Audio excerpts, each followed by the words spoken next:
J'ai parlé de justice et il a répété le même mot. Ça, c'est la teneur de notre réunion, de la réunion qui vient de s'échouer. Vous avez vu le temps qu'elle a pris parce que nous avons pris le temps de dérouler la question. Nous avons pris le temps de déblayer le terrain. Et le ministre, merci à sa grande capacité d'écoute, nous a écoutés. Et à la fin, nous nous sommes entendus sur le mot. La justice. Nous réclamons, nous demandons la justice.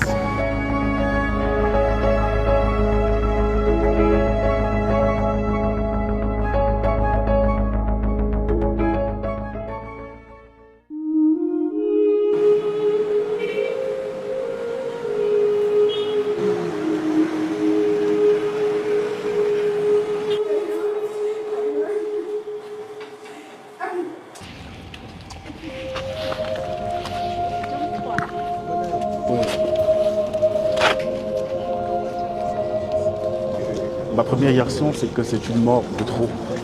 On en a marre. Les journalistes ne peuvent pas être muselés au quotidien dans un état de droit. On se demande où sommes-nous exactement à ce jour.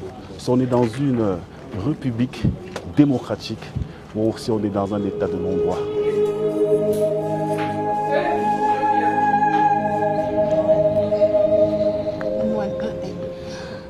Ça choque l'opinion nationale, ça choque également l'opinion internationale, parce que c'est un fait inacceptable. Personne ne peut l'accepter. Depuis que nous avons appris, nous avons vu les images odieuses de Martinez Zogo à travers les réseaux sociaux, tout le monde se pose des questions. Toute la République se questionne. Il n'est pas question d'une affaire de partis politiques, d'opposants, de partis au pouvoir, mais c'est une question qui concerne la République tout entière, la communauté nationale et internationale. Ce que nous voulons actuellement, c'est que justice soit dite, que les coupables soient arrêtés, embastillés, incarcérés. C'est ce que nous attendons actuellement et nous espérons que le pouvoir public mettront tous les moyens en jeu pour que cela soit en fait dans les tout prochains jours afin de calmer la colère de la presse nationale et internationale, afin de calmer la colère de l'opinion nationale et internationale.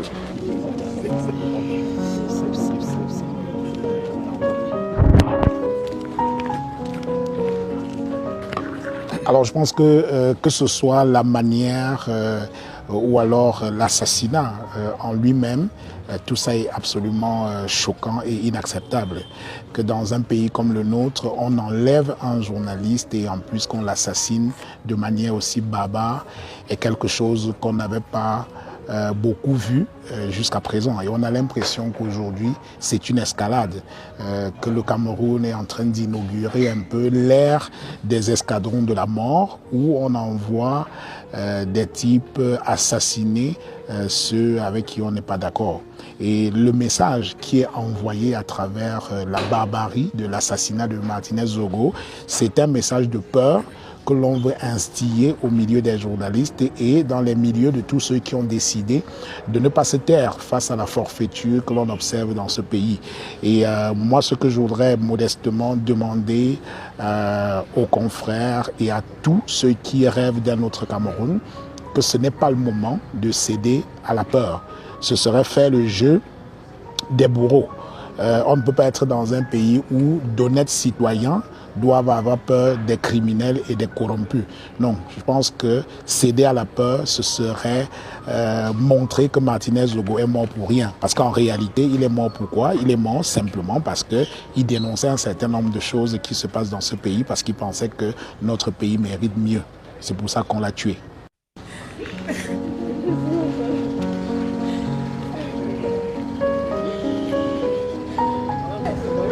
Martinez, il n'y a même pas les mots pour le décrire. Il n'y a pas les mots pour décrire ce grand homme. Il est parti comme ça là. Il était certes chef de chaîne, de la radio Amplitude FM, mais ça c'était sur du papier uniquement. Parce que dans la réalité, dans son quotidien, il était un père, il était un grand frère pour tout le monde. Je l'appelais mon papounet et lui m'appelait son petit bébé. Aujourd'hui, qui va encore m'appeler son petit bébé? Quand je me présente, non, de 6 à Alexandre, notre chef d'échelle, c'est Martinez Zoro. Oui, mon chef, oui. Mon patron, c'est Martinez Zoro. Je vais encore dire que mon chef d'échelle, c'est qui? Mon chef d'échelle, c'est qui? Nova. Mon chef d'échelle, c'est qui? Aïe. Un homme taquin, courageux, très aimable. Je me demande comment les gens faisaient pour le détester. Je cherchais, je ne trouvais pas comment les gens réussissaient à le détester. Il était hyper protecteur. Je fais dans les jus, en dehors du métier, je fais dans les jus. Je lui ai parlé d'un business de jus naturel. Il m'a encouragé. Il était plus enthousiaste que moi. Il a promis m'aider, mettre de l'argent pour m'aider à développer mon business. Il s'asseyait toujours en face, dans la grande salle de fête d'en face là, quand il finissait son émission. Après le journal, je suis allée le retrouver. J'avais une bouteille de jus naturel de papaye en main. Je suis allée, il a pris cette bouteille, il a commencé à boire. Il était avec d'autres personnes. Après, je lui dis, le papounet, il y a des jus, il y a des fruits de casse. Je te fais un jus. Il me dit, ok ma fille, fais-moi un jus et tu m'apportes ça demain. Là, on était le 16. Non, on était le même mardi là, vers 14h, 15h. C'est comme ça que je dis, d'accord, je t'apporte ta bouteille de jus le matin. Il ne m'a rien dit. Il ne me dit pas que, en tout cas, quand tu vas porter la bouteille de jus, là, tu ne me verras pas. Il ne me dit rien de chez rien. Le lendemain, j'arrive avec la bouteille de jus. Je lui fais un message. Le papounet, j'ai apporté ta bouteille de jus. Tu es où? Là, il était 9h30. D'habitude, il vient à 9h30. Il est 9h30. Je lui dis, tu es où? 9h30 passe, rien. 10h, rien. 10h30, rien. On dit, mais qu'est-ce qui se passe? Je lui écris. Je lui fais un message que, mais tu es où? Tu ne fais pas émission aujourd'hui, c'est comment? Silence total. Martinez ne répond pas. Pourtant, d'habitude, quand il fait 1h, 2h sans me voir dans les parages, il est le premier à m'écrire, tu es où? Parce qu'il s'était engagé à me surveiller. Parce qu'il disait que j'étais sa fille et il ne faudrait pas que je dérape. C'était ça, Martinez, un père, un protecteur, un homme aimable. Il n'aimait pas quand tu l'appelles boss. Quand tu dis bonjour, boss, il te dit ah, laisse tomber. Laisse tomber, parce qu'il n'aimait pas ces titres-là. Pour lui, ça l'éloignait de nous.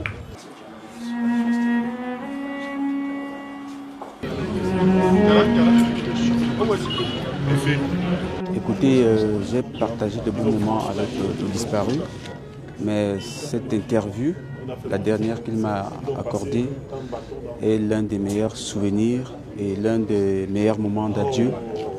Parce que justement, vous le savez, c'est nous les journalistes qui avons l'habitude de solliciter des personnes que nous avons envie d'interviewer.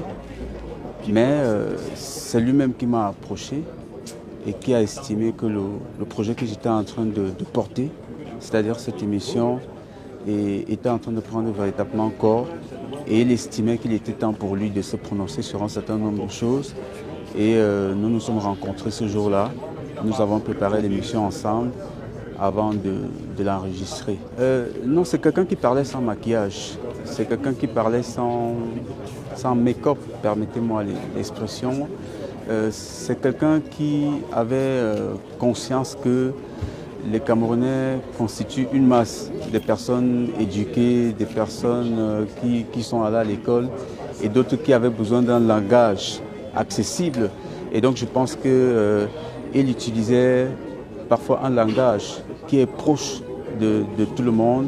Vous voyez, il était écouté par la grande masse, les taximens, les Baye Amsterdam. Donc je crois qu'il utilisait les mots qui l'aidaient à être écouté par tous. Contrairement à ce que les uns et les autres peuvent penser, je pense que c'est quelqu'un qui est mort en faisant ce qu'il aimait faire. Et les extraits qui circulent, il dit bien que ceux qui m'en veulent ce n'est pas exactement le même terme. Ceux qui m'en veulent, ceux contre qui j'ai un problème, ceux que je dénonce, la seule chose que vous pouvez faire, c'est de me tuer. Donc, que demander de plus? Je pense que c'était une façon là pour Martinez de dire au revoir et de s'assumer, sinon d'assumer ce qu'il faisait.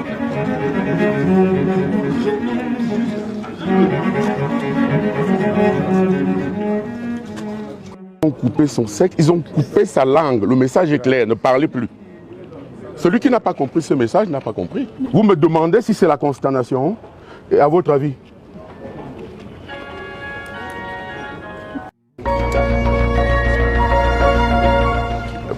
Pour rendre un hommage fort, donc en tant que directeur de publication du quotidien Info à Chaud, donc j'ai cessé de parution pendant une semaine. Pendant une semaine, il n'y aura pas de parution donc du quotidien L'Info à Chaud. Donc, et c'est pas facile hein, parce que une semaine de non-parution, c'est beaucoup d'argent qui n'a pas en caisse, c'est un manque à gagner très énorme.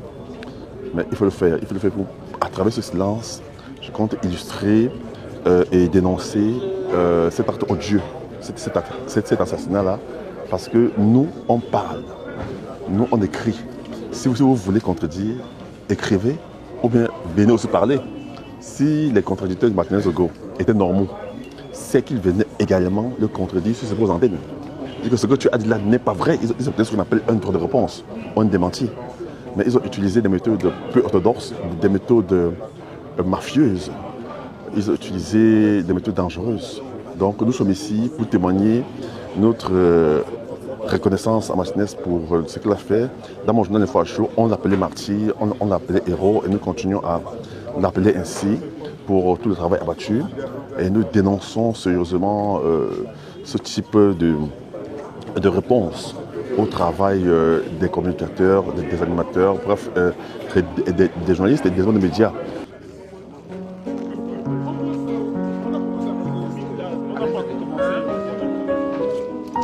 La parole est d'or, dit-on souvent, mais elle peut aussi être cruelle. Nous sommes tous interpellés, comme vous le savez. Ce n'est pas seulement le monde de la presse, ce n'est pas seulement les médias. C'est l'ensemble de la communauté nationale, voire internationale, qui est ému depuis hier matin. S'il vous plaît, pas de Congo-ça autour de ce deuil. Mémorisons et respectons cette dépouille, même si elle n'est plus une dépouille, puisqu'elle est saccagée. Et ne lançons pas des mots inutiles. N'ayons pas des pensées inutiles. Nous pleurons un confrère, nous pleurons un frère, nous pleurons un enfant. Je remercie l'initiative qui a été prise par Aman de vous réunir ici, de nous réunir. Lorsque je partais de chez moi ce matin, de Douala de partout, on m'a dit surtout ne prends pas la parole. Surtout ne prends pas la parole. Mais c'est une question de responsabilité, mon âge me le permet. Mon âge me le permet. Ce n'est pas une question de courage, c'est une question de responsabilité.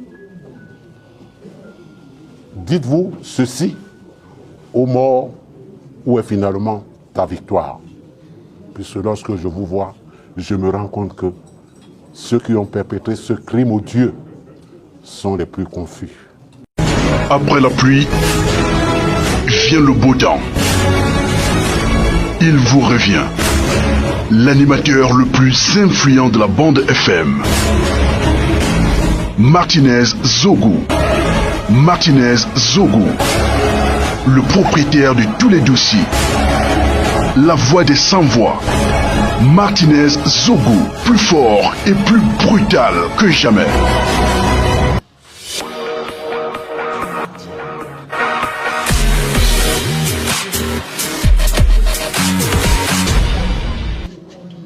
Honnêtement, ça fait très mal.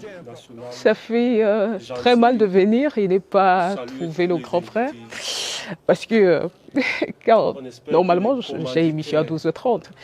Et j'arrivais généralement à 10h, parfois 9h. Et quand je venais, je le regardais à travers la baie vitrée, il était toujours là. Dès que je le voyais, il me dit « Petite sœur », il me dit bonjour. Mais malheureusement, il n'y a plus personne et qui va m'appeler pour me demander de dire « Viens me dire bonjour ». Ce n'était pas un patron, c'était pas un patron, c'était un grand frère. Pourquoi je le dis? Je n'ai jamais eu le sentiment de travailler avec un supérieur, à ça du tout, du tout. Alexandra était toujours capricieuse, ah ça oui. Elle était toujours capricieuse et quand je venais, quand je faisais mes caprices et je passais sans toutefois le saluer, il me dit « Ah, arrête ça, dis donc, toi avec ton gros cœur là, viens me dire bonjour ici, petite sœur. La vie n'est rien. » Voilà ce qu'il me disait. Mais quand je suis arrivée ici mercredi, c'était très calme. Très calme.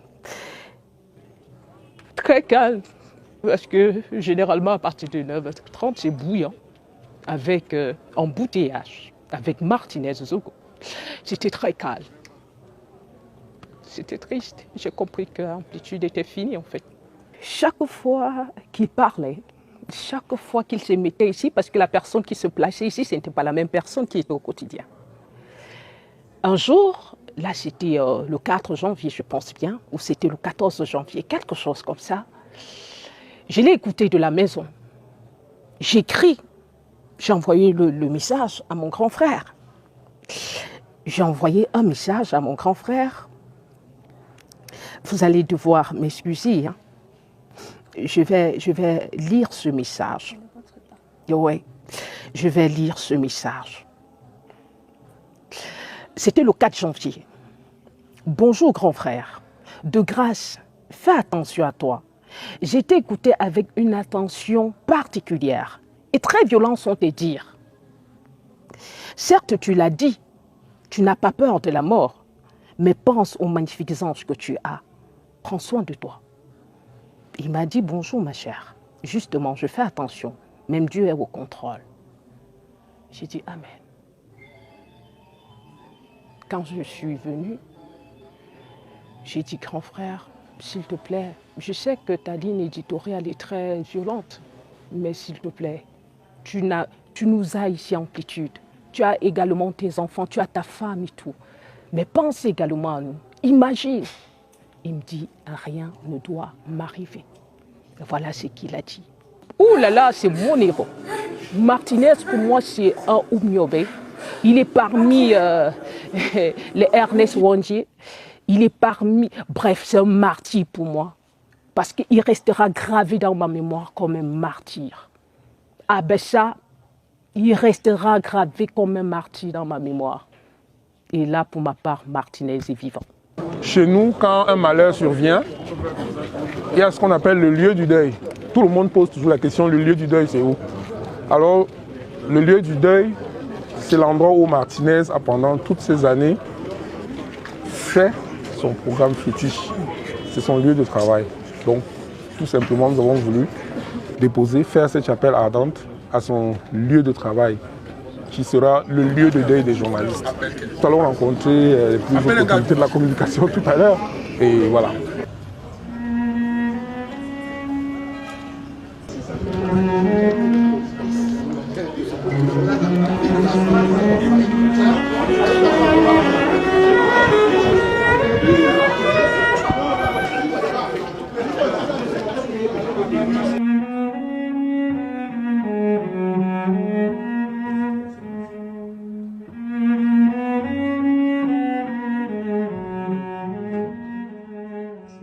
Nous, les éditeurs de presse du Cameroun, accompagnés du président Mbissier et de notre aîné Bilois, Maïroger Bilois, nous sommes venus pour demander, mieux réclamer justice pour notre confrère Martinez Zogo, qui a été assassiné dans des conditions innommables et indescriptibles. Nous avons discuté C'est ton téléphone Et que je filme. le ministre nous a rassurés. J'ai parlé de justice et il a répété le même mot. Ça, c'est la teneur de notre réunion, de la réunion qui vient de s'achever. Vous avez vu le temps qu'elle a pris parce que nous avons pris le temps de dérouler la question. Nous avons pris le temps de déblayer le terrain. Et le ministre, merci à sa grande capacité d'écoute, nous a écoutés. Et à la fin, nous nous sommes entendus sur le mot la justice. Nous réclamons, nous demandons la justice. Le ministre nous a dit que la justice républicaine passera. Nous espérons que ce sera le cas. Les éditeurs de presse du Cameroun qui sont réunis au sein de la FEDIPRESS ont sollicité le ministre de la Communication pour venir lui parler de l'actualité de l'heure, à savoir la disparition de Martinez Zogo, et lui exprimer leurs préoccupations en rapport avec cela. Le ministre a promptement accepté le rendez-vous et a reçu les journalistes qui lui ont indiqué en gros qu'ils étaient inquiets devant le climat de terreur contre les journalistes qui semblent s'installer dans la presse et qui s'illustre par la disparition de Martinez Zogo, les aspects, ce qu'on a pu voir sur son corps et tout, donc qui est de nature à terroriser non seulement la presse mais la population de manière générale, mais aussi sur le fait que certains journalistes et lanceurs d'alerte semblent être inscrits sur une liste et pourraient suivre peut-être bientôt Martinez Zogo. Le ministre s'est montré très très ouvert avec les journalistes. Il a anticipé en disant que, en fait, il s'est longuement expliqué sur ses communiqués, en expliquant notamment que jusqu'à hier, il n'avait pas reçu d'informations officielles des services spécialisés, des services compétents en la matière. Et donc le premier communiqué qu'il avait fait était simplement un communiqué d'indignation. Et c'est hier qu'il a eu des petites informations qui ont permis de nourrir son communiqué. Et il a promis à la presse de saisir les plus hautes autorités du pays, de leur rendre compte de ce que nous étions allés lui donner, lui dire. Donc il y a eu comme une certaine confiance qui s'est installée entre la presse et enfin, il y a eu... La réunion s'est tenue dans une ambiance de confiance et de convivialité. Nous venions avec l'intention de nous faire entendre. Nous avons été écoutés. Et le ministre a indiqué qu'il fallait qu'il allait rendre compte. Et il n'a pas trouvé d'inconvénient à ce que nous puissions parler avec vous de ce qui s'est passé là-bas. Donc c'est la transparence et nous n'avons pas à avoir d'inquiétude par rapport à ça.